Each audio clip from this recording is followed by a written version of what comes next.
begin my speech, though, I'd like to start by asking you all a couple of questions. So my first question for you today is, how many of you worry about something? Oh, good. So you understand how I feel up here. Excellent. My second question for you is this. How many of you worry to the point where it interferes with your lives, sometimes for a day, sometimes for days on end? Okay. I didn't want you to raise your hands, but you did. Excellent. Well, for those of you who don't know what I'm talking about a life that's lived in silence, a life that was lived in fear, a life I've only recently decided to change. So today with you, I'd like to have a conversation, an anxious conversation. My name is Tori Portman. I'm 21. I'm from Winnipeg, Manitoba. Save all your jokes about that till the end. And my passions in life are teaching, talking, drama, and being afraid. For those of you who don't know me personally, I've suffered from extreme anxiety since I was about 14 years old. Now, it may confuse you to hear that my passion in life is drama when I suffer from something that makes you constantly stressed. For me, acting allowed two safety nets when I was coming to terms with my anxiety. First, it allowed an escape. On stage, I was told to take on the role of someone else, and this allowed me a temporary key of sorts to unlock the mental prison I had created in my mind. Now, my anxiety also caused me to be cautious of expressing my emotions because I was so scared of the judgment that came with them. So this is where the second ability of drama came in. Not only did I take on another personality, but I was forced to express emotions that I couldn't do without a stage beneath me. So I thank you all for letting me perform a role I've missed out on for many years, being myself. I found the very nice silver lining in the gray cloud that hangs over my head. It's taken me a long time to realize just how important a creative outlet has been in my life, but I now see how dramatic my anxiety has allowed me to be. And the nice thing is, I'm not alone, nor am I the most accomplished. I'm sure many of you recognize the faces up here. These are just what I like to refer to as the A to Z of mental health challenges, or from Beethoven to Van Gogh. So for those of you sitting in your seats thinking, how the hell does one girl get so anxious over something like, let's use the example of taking medicine when you're sick. Well, I'll break it down for you. A dictionary will define what I suffer from as a painful or apprehensive uneasiness of mind, usually over an impending or anticipated ill. Now that's a lot of words, so I like to think of it like this. I'm sure you've heard the expression that a picture is worth 1,000 words. Perfect. Let's take that picture and we'll break it into those 1,000 words, or in this case, 1,000 pieces. Now, I'm sure you've also heard the expression when you're worrying that there's a 99.9% chance of something never happening. Now, for most people, when they're focused on a problem, they focus on those 999 other squares. I focus in on that. That 0.1% of the picture, the 0.1% chance, and I expand it to take over the rest of the problem. Now, after years of seeing those Your Brain on Drugs commercials, I decided to explain my view on anxiety as your brain on anxiety. So I've thought of an example of something that happened to me just about a year ago. But first off, I'd like to clarify that I am not a hypochondriac. What I am is a person who, once is sick, likes to take coughing or a sore throat or medicine, and I blow it way out of proportion. So this is the example I have for you today. About a year ago, I thought I had hay fever or allergies. So I decided to take a Benadryl to make myself feel better. At the same time, though, my throat was really sore, so I thought, I'll take a Tylenol at the same time. It wasn't until I read the box that the disaster started to happen. I focused in on one sentence.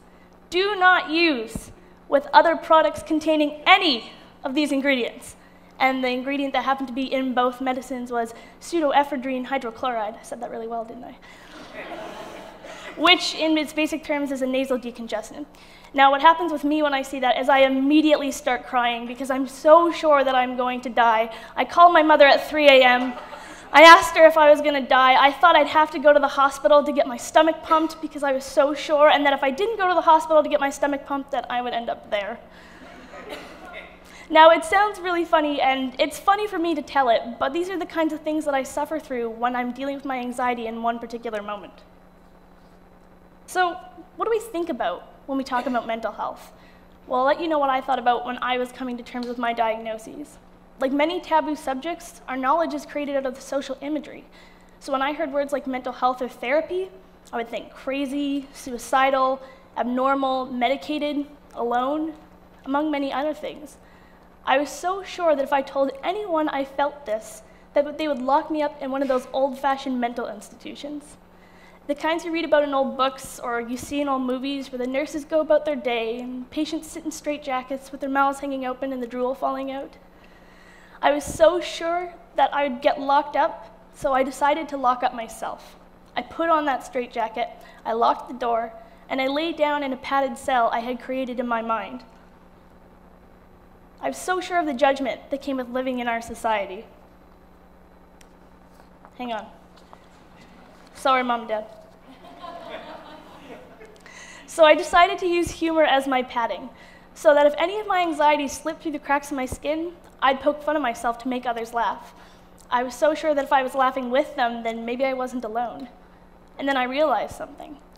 No matter how funny the jokes could be, no matter how safe I could hide away in my mind, I can never be truly connected to anyone who cared about me. By closing off the door of communication, I couldn't communicate with my friends, my family, or even strangers. It became exhausting, and sometimes still is exhausting to me myself, because I'm so sure of the judgment that comes with living in this society. So after years of sleeping during the day, dealing with insomnia at night, and believing I was totally incapable of socializing, I decided I needed to do something drastic, something I had never done before. I needed to speak, to find my voice, and more importantly, be understood for my genuine self. While drama allowed me a temporary key to unlock the door, who I really was refused to let anyone in and refused to let anyone out. Just once I wanted to say to somebody, I'm scared. I'm scared because I don't want to live this way anymore. So I started seeing a therapist, a man who made me realize that if I projected an image of silence, then I would be presented with a similar result. How can others connect with me and communicate about the unknown when all I project is this girl who just laughs everything off?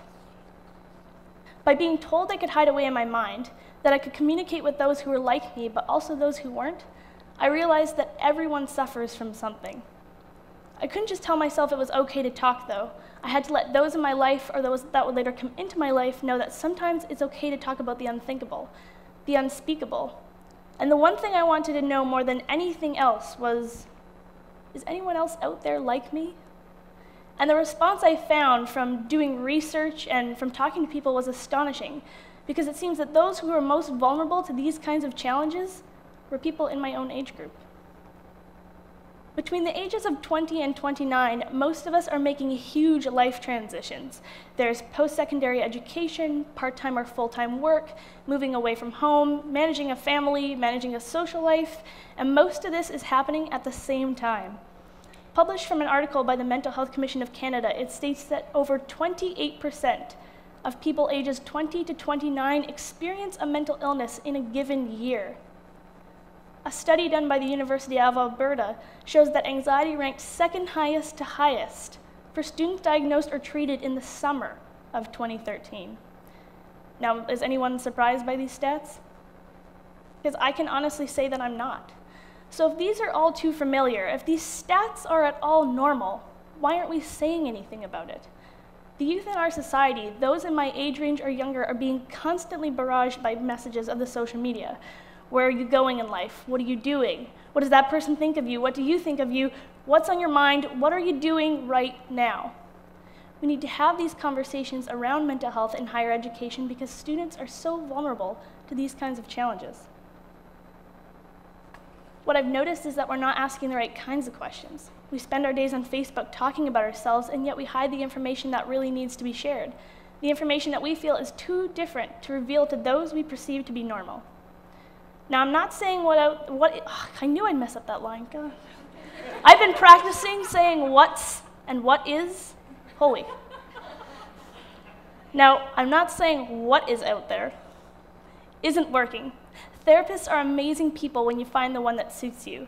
The stigma I notice around therapy, however, though, is that it's only for those who are mentally ill. In reality, therapists provide a great resource for people whether they seek guidance in their personal life, family, school, work. The different forms of therapy allow people to come to terms with who they are in their own individual way. Another great resource I have in my life is here at Bishop's University. This school has shown me a safe place to come to terms with my anxiety. In high school, I felt I was only connected to friends or my certain teachers, but with the small schools like those in the U4 League, we can connect to people because of our similar interests, and we can get to know each other in a class size of 25. Similarly, I feel safe to talk to my professors because they're people I can voice my concerns to and not people I have to remind of my name every class. Mental Health and Wellness Week just finished here at Bishop's, and it's one of the best ways to draw attention to these kinds of issues. It allows students to explore topics like mental health awareness in a safe and higher education setting. It gives a voice to the students. What I'd like is to have these conversations that run at an institutional level start running at an individual level. Now, I understand what I'm doing up here is bittersweet. I want to solve the problem that is mental health awareness, and yet I ask myself, how can I add my voice? What's the next step in order to help others? In truth, it's kind of hard, kind of like world peace, but that probably would have been way easier to talk about for the past 10 minutes. We need to become engaged with the conversations and questions that happen around mental health in order to unlock the doors for those who fall silent to these kinds of challenges. They might not be able to find their own keys. If we don't unlock these doors, then we shelve the question of how do we get society more aware about mental health up there with what is the meaning of life and what exactly is the show Lost about? I haven't figured it out yet. So you may be wondering, how can we continue this momentum in higher education? And how can we foster a dialogue with people who may be suffering from these kinds of challenges? While talking on an individual level, as I have learned, is healthy and important, we can't force people to open up about their problems. It's a process of give and take. It's here I'd like to bring in one of my favorite quotes from George Orwell's Animal Farm. He states that all animals are equal, but some animals are more equal than others. The whole Stalinism aside, because I don't have time to talk about that, I'll give you my version. All humans are mad, but some humans are more mad than others. While what I have is diagnosable in the eyes of my medical insurance, anxiety isn't just for those that we dub mentally ill. It used to make me laugh when someone would worry about a test when I'm worrying that I have the plague. But I've come to realize that anxiety is relational, and that is what important for one person can mean something entirely different for another. We're all going to suffer in this lifetime from mental or physical challenges. While I want those who lived in silence to come out of their minds and find safety in society, I believe the capacity for what makes us human is the empathy and the sympathy that we can show others. No matter how big or small, labeled or unlabeled the issue, compassion is one of the greatest tools we have to lift the stigma of mental health. We can't force people to come out of their minds, but we can show compassion for those who are ready to leave their mental prisons. But for those of you who related to my first question, I say have hope. You can communicate with others. Let me show you the way. For those of you who related to my second question, I say have hope. There are others out there who will understand you, and I'm one of them. I understand I'm moving into the optimistic self-help guide mode here, but it's my honest belief that hope can be our first step in this issue. I have a lot of anxiety, and I'm acutely aware that I'm scared of everything under and including the sun.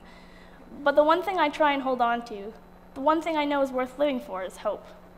Because I've now seen that if I hadn't held on to hope all these years, it would have been really easy to say, yeah, I give up. So for those of you scared or surrounded, alone or brave, have hope that the conversation of mental health is one that you can begin.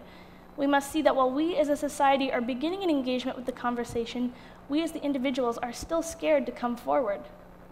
We have a voice here at Bishop's, a voice that is nurtured, celebrated, student-centered, student-driven, and student-inspired.